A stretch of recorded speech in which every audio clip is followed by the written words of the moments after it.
Kakabukas pa nga lang namin, buti may benamano na agad. Itong order nga pala na pinana-prepare namin ngayon ni Macy's ay sponsor ng isa naming solid followers. Bali, inuna ko nga pala magsaing mga idol para nakasalang na siya habang nagluluto pa ako. Tinimplahan ko na nga pala yung kanin ng mga pampalasa para maging ganap siya na Java rice. Turmeric powder nga pala yung nilagay ko at saka asin. Malasa na kasi yung mga ulam na tinitinda namin mga idol kaya hindi ko na masyadong nilagyan ng iba pang MSG itong Java rice namin. Hinalo-halo ko na nga pala itong Java rice gamit itong sandok mga idol para pantay yung pagkakaluto niya pagkaluto nitong mga kanin. Punasan ko nga muna pala itong mga basa nitong kaldero para hindi mabilis masira itong rice cooker bago ko siya takpan.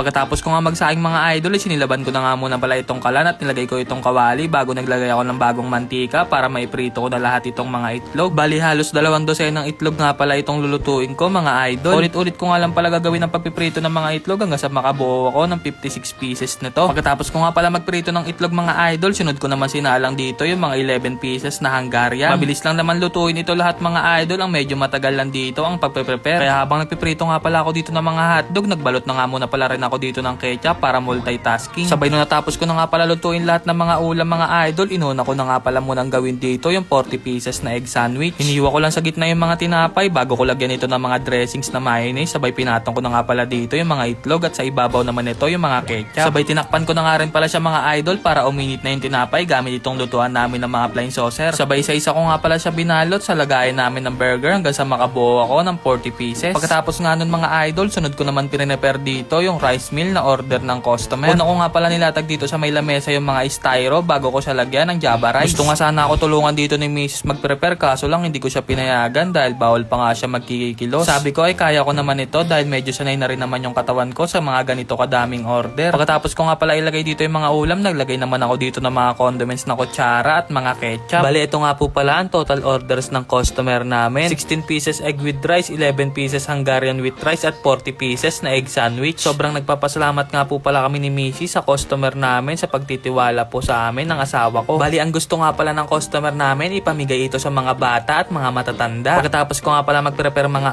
idol, naglatag nga muna pala ako dito ng lamesa para dito ko nga pala ilalagay lahat ng mga order ng customer. Nilatag ko na nga pala ng maayos dito yung mga pagkain para kukuha na nga lang pala sila dito. Pagkatapos ko nga pala dito ilatag yung mga rice meal, nilagay ko naman dito yung mga egg sandwich. Hindi pa nga ako tapos dito mag-assemble, nakapila na nga pala dito yung mga bata at sobrang excited nga pala nila. Sobrang tuwang-tuwa nga nila dahil may palibreng almusal nga daw. Pagkasabi ko nga pala ng ready, get, set, go, nagsimula na nga palang kumuha dito yung mga bata at mga matatanda. Tinawag ko na nga rin pala yung mga ibang senior citizen at ibang mga bata sa mga kabilang barangay namin at iba naming mga neighborhood. Sa sobrang hirap nga ng buhay ngayon dito sa Pilipinas ay sobrang laking tulong na ito para sa ating mga kapwa. Sobrang nagpapasalamat nga po pala lahat ng mga senior citizen at mga bata sa nag-sponsor ng mga pagkain na ito. Paulit-ulit ngayon tanong nila kung libre nga daw itong pagkain dahil hindi nga sila makapaniwala na may mag-i-sponsor ng mga ganito. Kaya sobra-sobra nga po pala kami nagpapasalamat ng asawa ko kay Miss Precious na nag-sponsor nito. Kung hindi po dahil sa inyo ay wala pong mga ganitong kaganapan dito sa aming lugar. Sana po ay dumami pa po ang mga katulad nyo na may mamabuting puso at marami pa po kayong matulungan ng mga tao. Tinatanong nga po pala ng iba kung pwede nga raw nila hingi yung mga apo nila. Ang sagot ko naman po ay opo dahil yun naman po ang gusto ng aming customer ang ipamigay ito para sa lahat.